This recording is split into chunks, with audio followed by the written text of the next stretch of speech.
Greetings, everybody. My name is Simon Javan Okelo, and I'm excited to be here with you today. I hope you are all having a wonderful day. It's Thursday evening, Seattle time, and I'm extremely excited to be here with you, especially because we will be talking about the Northwest Art Streaming Hub and also how art can be used as a tool for resistance. And today I'm joined by my dear sister Aramis. So just give me a moment for me to loop her into this conversation. One moment.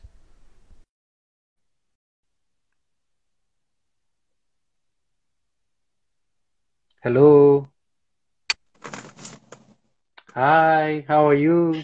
Hey, Simon, I am well. How are you? I'm doing well. Looks like you're driving. No, that would be very unsafe. I'm not. I'm sitting in the car actually. Nice. I'm out with some friends and the hubby, and so I'm taking a little break and sitting in the car. And yeah, I'm happy to be joining you. It's so good to see your face. I feel like it's been too long. I know. It's been too long. I know, man. Thank you for making the time for us to have this conversation today, Thank you. Well, Yeah. you were one of the first people who interviewed me, Simon. I don't know if you remember that. I remember that. I can never this might have forget been like 4 or 5 years ago, in Rue Salon in Renton. So I'm like, you know what? You reached out. I'm like, you have been A1 since day one. Yeah. So I definitely wanted to definitely make sure that I made the time, because you have always made the time for me. So thank you so much. Of course. And yeah, I'm happy to chat with you. Perfect. Well, for the sake of those who are joining us for this conversation, I just want to let them know who Aramis is. And then I see my girl Kayla just came through. Hey, boo. Nice. Hey, Katie. I see you. Nice. So I'm just going to introduce you and also then introduce what we're going to cover today.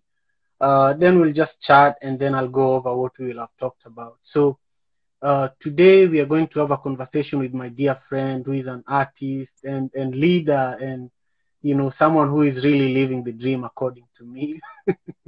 And so, Aramis creates works of art using acrylic paints, and Aramis made the decision to pursue her art career after leaving her hometown in Chicago and moving to Seattle in 2013. With the support of her family and husband, Andy, who is right there with her right now, Aramis dedicated herself to art. And, I've witnessed this journey happen, before my eyes, and, just how you've transitioned yourself from something that you could have you were probably dreaming of when you were still very young. And looks like your network is just, your network is a little slow, but I'm sure you're going to be able to respond to me. Currently, you're frozen. For those who are joining us, my name is Simon Javan Okelo. I'm the founder and executive director of One Vibe Africa. And right now, I'm having an amazing conversation with my dear sister, Aramis. And okay, I know that she hears me. I just see her message. And, we are going to talk about Aramis' story. And we are going to talk about, why I joined the Northwest Art Streaming Hub. And this is a website that we are going to, link it we are going to pin it for you in a moment. And yeah, we'll just be patient, Aramis. It's okay. And then we are going to talk about how art is, something that you can use as a tool for resistance.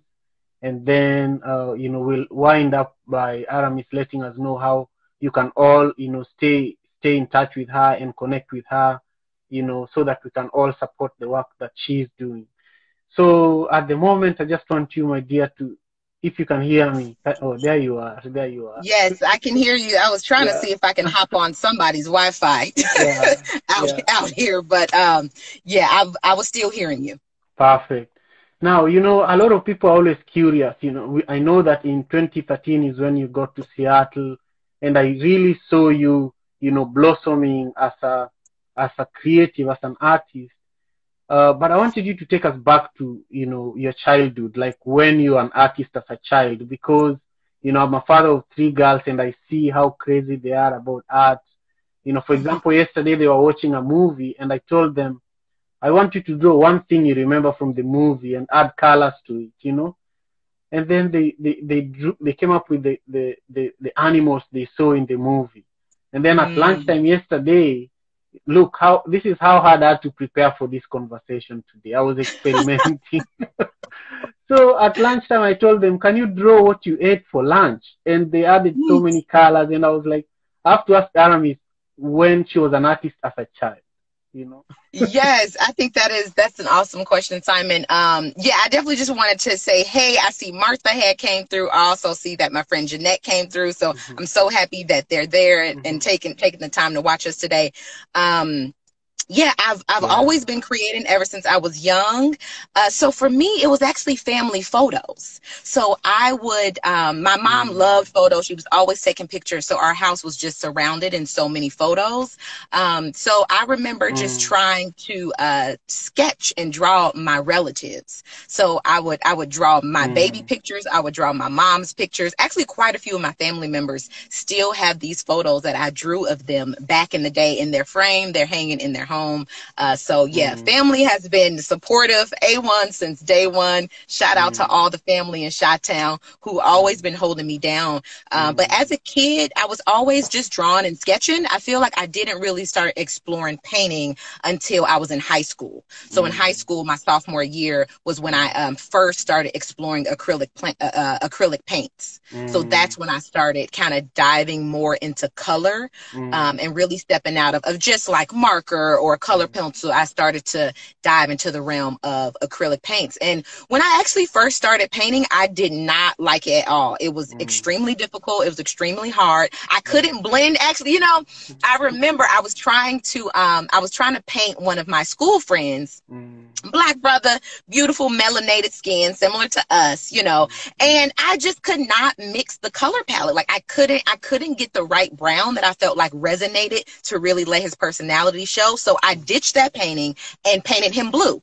So blue was the first color that I used to start a portrait that has now like been my signature style of painting blue people, purple, orange, all these different colors. But back in the day, I did attempt standard color, standard, skin tones, but yeah, like, and so then when I saw him painted in blue, I was like, oh, I kind of like this. And I'm like, why not explore something different and new? Here's a canvas, here's an opportunity to create something that's never been seen before. So yeah, start from there. Oh, we got Crystal in the house from high school. And speaking of high school, Crystal and I was like both on the cheerleading team back in the day. All right. All right. Wow. I see Kamisha is here. Hey family. Hey everybody. Wow. So yeah, that's where it all started really back in high school.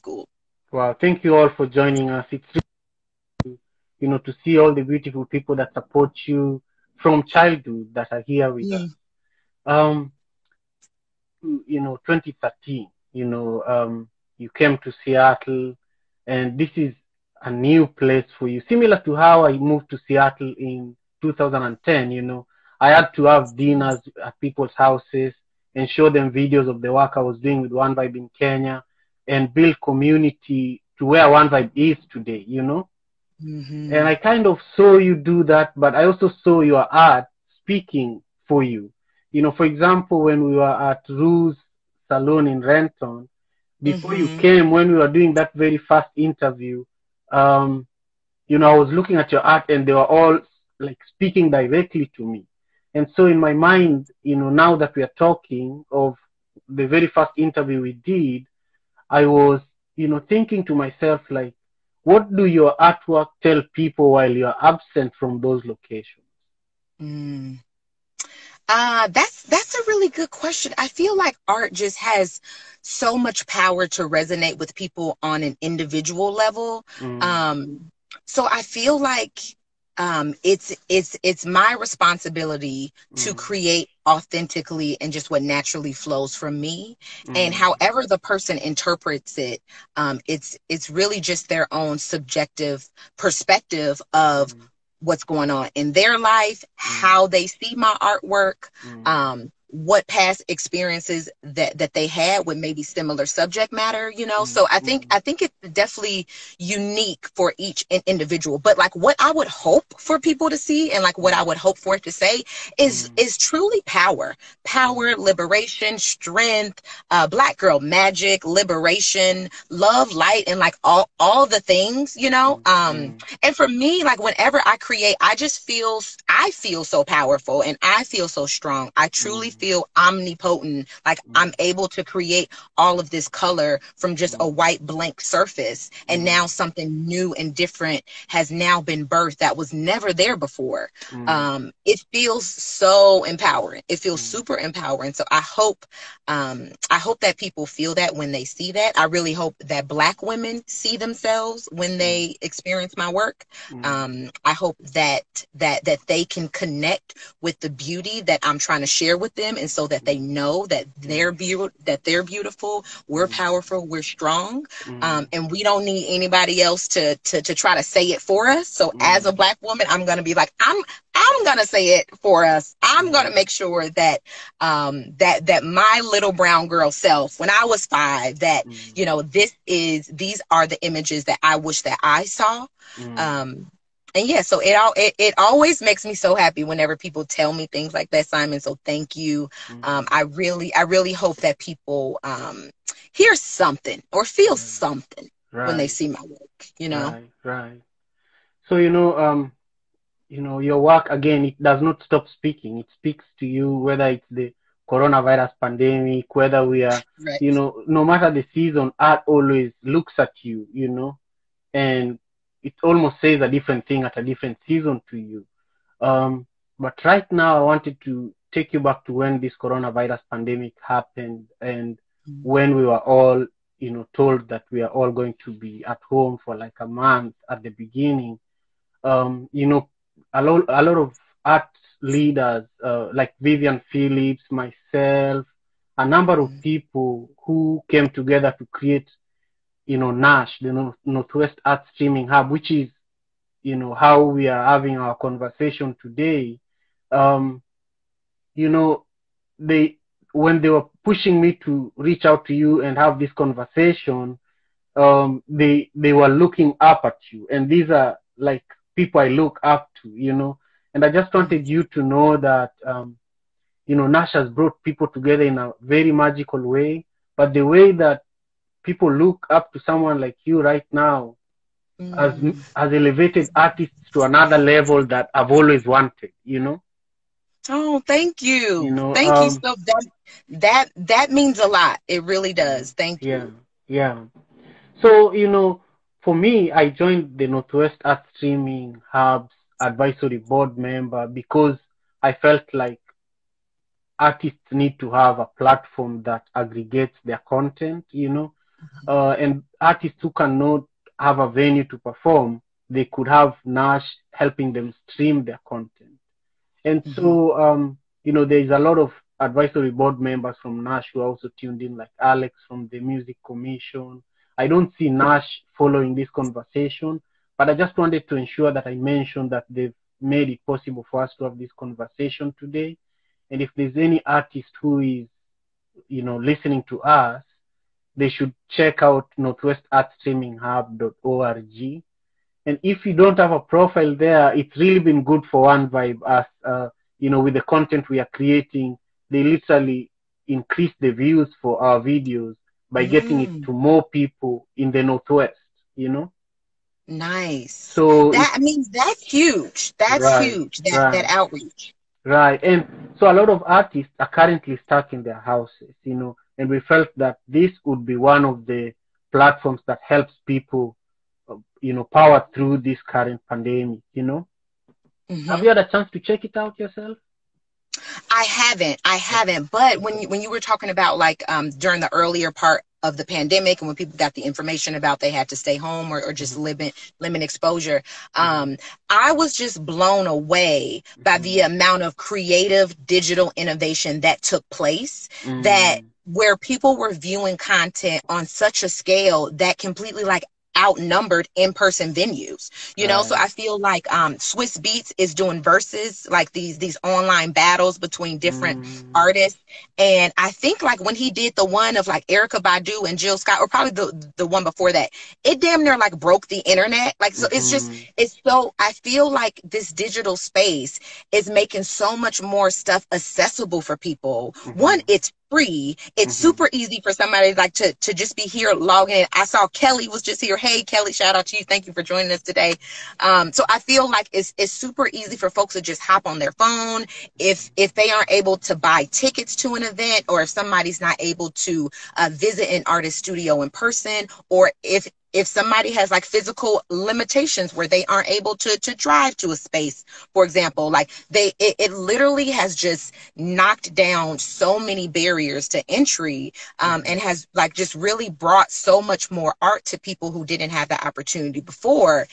It's transformed so many things. And it was interesting because like I feel like maybe a year ago or so, I was already starting to expand my online store and really like get more and really get more consistent with just social media and making sure that I had online content. Last December, I actually started a YouTube channel. So y'all should definitely check me out on YouTube. Yeah. So it's just providing this opportunity where folks to engage with my artwork more directly, so they don't have to go through any other entity, any other organization.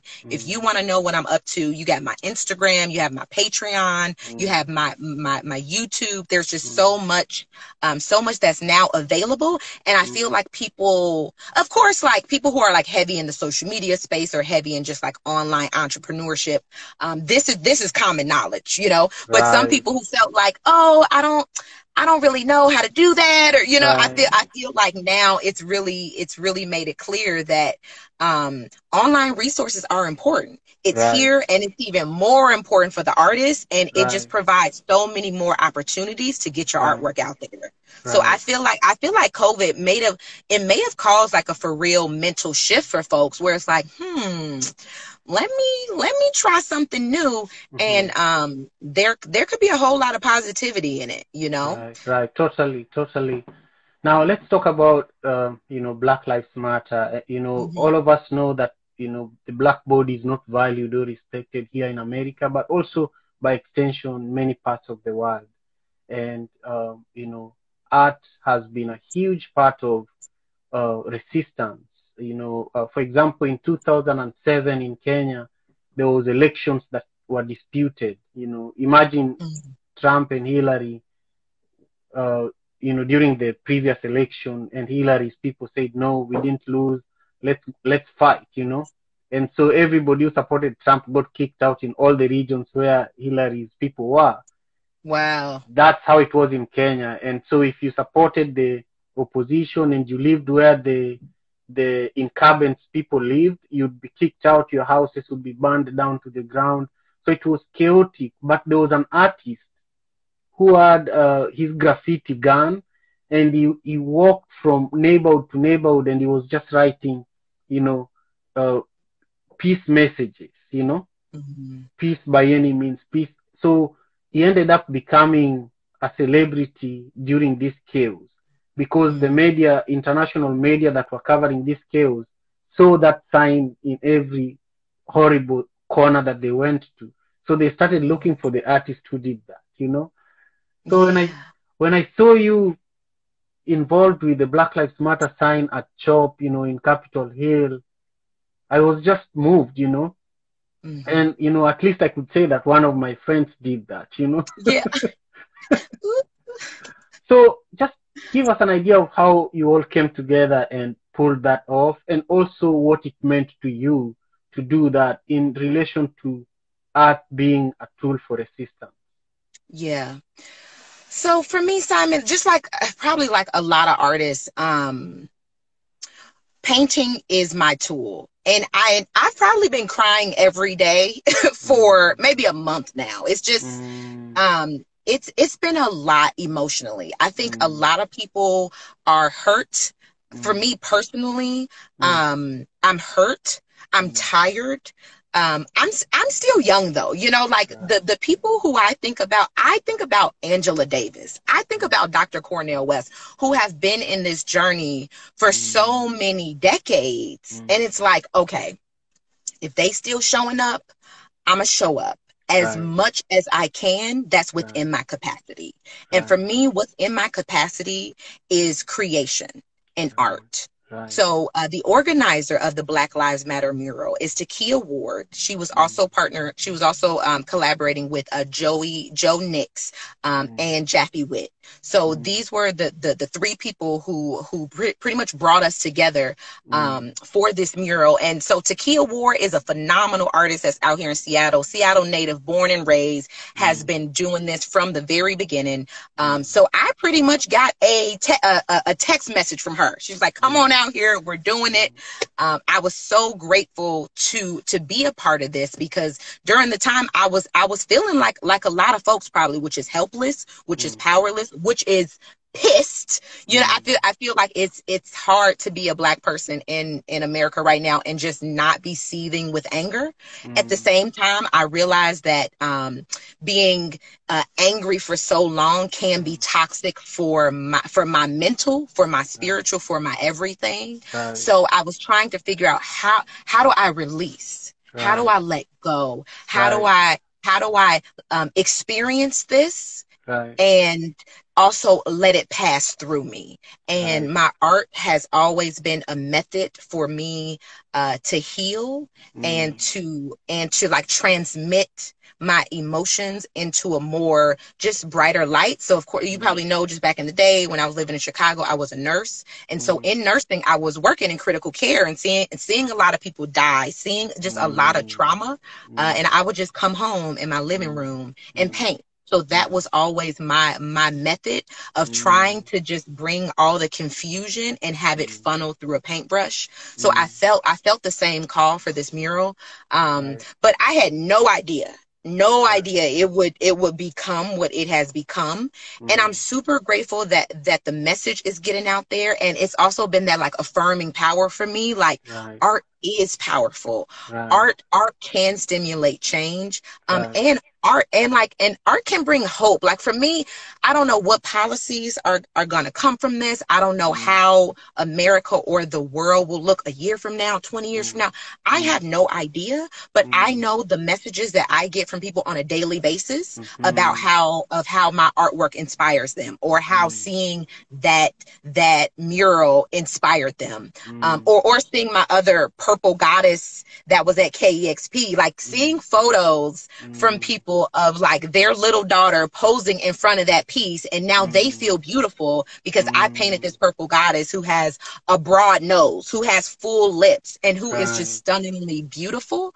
I feel like that's where I'm able to help. You know, I'm not a politician. I don't know who's right. I can't. I have no idea. I can't. But what I can do is paint. That's what I can do.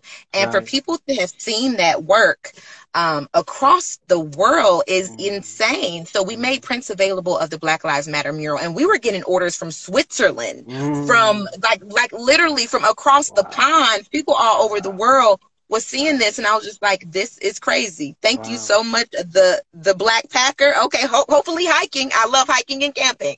Me and the hubby do that all the time. So yeah, so it's just like trying to show up wherever I can. I feel like in the world today, a lot of people are being shamed, are feeling like, oh, you aren't doing it right, you said this wrong, it should have been done like that.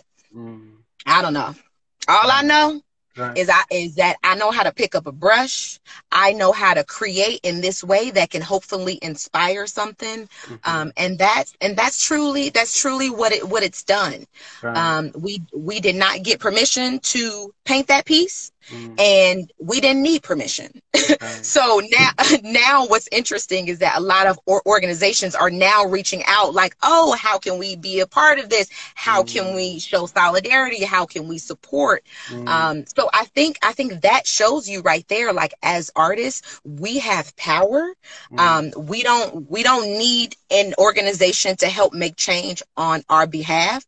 We can go out there and do it ourselves. And that's exactly what took place. piece. And yeah, I'm just so honored to have been a part of it. I painted one letter, which was V, and there were so many other artists who were a part of creating each individual letter. But yeah, I'm just happy to have contributed my part to the piece. Thank you so much. For those who are joining us, I just want you all to know that, we are having this conversation courtesy of Northwest Art Streaming Hub, and this is a website that is bringing Seattle arts organizations and artists together, and is also helping aggregate content for all the artists and organizations who are on that site. It's also helping artists and organizations who are on that site to stream their content, especially now that we are all home because of the coronavirus pandemic. I'll be able to summarize to you what our conversation has been looking like in just a moment before we wind up. But Aramis, I wanted to just speak to you a little bit about Africa. I think you've been to Ghana at least 2 times, right? Mm-hmm. So, think about the first time you went and the last time you went, and the things that you've done in between. And imagine that you ran into one of the girls that you guys have been helping in Ghana, and just tell them, how being a chop and drawing that V and just being here with me right now feels like, Yeah. Look, I already told you something. I've been crying every day. Okay. So I've been letting myself cry. If I cry today, then that happens. I feel like, man, going to Africa was so transformative for me. I feel like we are told so much BS. I'm trying to filter myself because I have a potty mouth, so I'm trying to be good. We are just, especially black women, like we are constantly told how unworthy we are, and to go to Ghana and to be surrounded by so much beauty and art and color and music, and those people looked like me, and I was like, oh, me? Like this is a part of me. Like this is where I come from. And so the narrative that I was told that this community doesn't want me, or that I'm inferior, I'm ugly. I literally saw the complete opposite, and was just I was able to connect with the community and culture that has already been a part of me, that I feel like has systematically, intentionally tried to break apart the African American community from the African community. Because once that connection is made mentally, there is strength.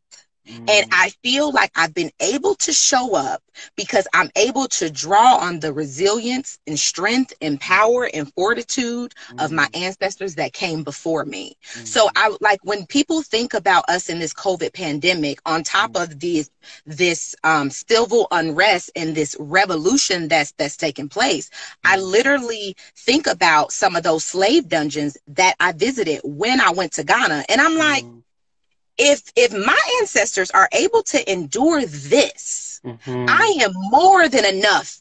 I am more than capable to endure some of the mess that is going on in these Americas.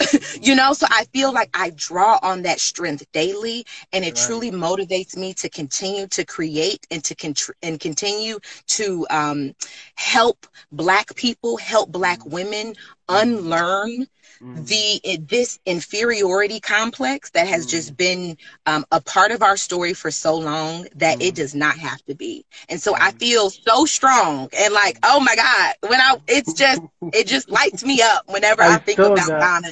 And like whenever I think about that experience, it was truly life changing. And I just want people to know that we are worthy. We are worthy. Right. Thank you so much, man. One thing that I have to tell you is that you're such an orator. You can talk. You're gifted. And I can't just tell you how much I enjoy seeing some of your videos, Even if it's just a PSA video, I look at it and I'm like, let me watch this again. You know, so thank you, Simon. You know what's crazy? And I try to tell people this too, because I feel like people, you know, like people who feel that I can speak well or like I can, you know, I can like communicate a message. I wasn't always that way. I actually grew up with a very severe stutter. I had a really bad stutter. Like it would take me forever to say things, and it was just a struggle, and I would just get so frustrated. So I try to let people know that whatever story that you kind of grew up with, or whatever idea or whatever identity you associated with yourself, it can be changed. And mine has truly been changed. And so it's like I always laugh whenever, because I hear that often. I always laugh because I'm like, man, if you knew me when I was 12, you know, like, I was just like, yeah, wow. It's unbelievable to hear you say that. Now, I just want to ask you to share with us, you know, how people can stay connected with you and how people can learn more about your work, and also to answer any question that I didn't ask you. We are coming to the end of our conversation. Awesome. Yeah, people can definitely find me on Instagram. I try to stay as active as possible on my Instagram account. So you all see it here. That's at A.O. Hamer. Definitely my website, which is the same thing, aohamer.com. I recently started a YouTube channel, so you can find that, A.O. Hamer, and my Patreon. So I'm cultivating a tribe over there on my Patreon of like long-term supporters who want to continue to support my work. So I definitely encourage people to check out all those different platforms. If anybody wants to connect, I'm happy to connect. Email is the best way. I'm slowly kind of getting worse and worse with checking my DM. So yeah, emails is definitely the best way to connect on social. Thank you so much. Now, if you're joining us now, or if you've been with us since we started this conversation, my name is Simon Javan Okelo, and I'm the founder and executive director of One Vibe Africa, but I'm also an advisory board member of Northwest Art Streaming Hub, which is how we are able to have this conversation here today. And I would love for you to check out that website. It's, you know, northwestartstream.org. And today we talked about, you know, my sister Aramis' story. You know, we talked about her time growing up in Chicago when she was doing art as a young girl, and then, you know, how she came to Seattle in 2013 and transitioned from just being, you know, a critical care nurse to, you know, a full-time artist, and the support she received from her family and her husband, Andy. And we talked about the mural that, together with a number of amazing artists, she did in Capitol Hill here in Seattle, in the area, you know, called CHOP. And then we just talked about her time in Ghana and the impact of her art. And I just want to thank you all for joining me today. You know, there's really no other way I can appreciate you, because I know you all took your time off of other amazing things that you could have been doing. So with that, my dear, thank you again for making the time. Yeah, thank you. Thank you so much, Simon. Thank you for always supporting me from the very beginning. I truly appreciate that. I'm happy to see this. So will this be available, you said, on YouTube, where people can watch it later if they didn't see the whole thing? Most likely it's going to be here on One Vibe's Instagram page, but the link can be shared widely. I want to check, because I was not sure if Nash was streaming it on Facebook and, you know, other platforms, but I'll check right after this and send you a link. You know, once you get on, you're on, you know, especially this. Right. Yeah, so I didn't pay attention to anything happening behind the scene, you know. Yeah, but I also wanted to give a shout out to, you know, one of the very legendary musicians from Kenya. His name is Muzi Wanjero. He is a part of Jabali Africa, which is an amazing band from Kenya. And then, you know, if there's any of your friends still here, just give them a shout out before we wrap up. Yeah, thank you all for being here. Yeah, I had saw Martha came in. Actually, Martha was actually my RA, my resident assistant in college back in the day. She's now one of my patrons on Patreon, so I'm super grateful for her. Kayla was here. Jeanette was here. Leah came through. Actually, Leah is a part of my team. She's been helping me grow and expand and get more organized. So shout out to Leah. So yeah, thank you all so much for coming and and joining us today. And thank you again, Simon. Thank you so much. Thank you to Vivian too for making this connection and being a part of Nash. So yeah, so grateful, super, super grateful. Thank you so much. You have a nice drive home, and continue swinging on those things. What do you call these things that you love to do? Aerial silks. Yeah. Keep swinging on the things. Yeah. Yeah. They actually just reopened their studio, so I've been able to practice. So yes, I'm super happy about that. Yeah. All right, my dear. Thank you so much. This was so nourishing for me. Awesome. Thank you so much, Simon. You have a good night. Okay, you too. Take care. All right. Bye-bye. Bye.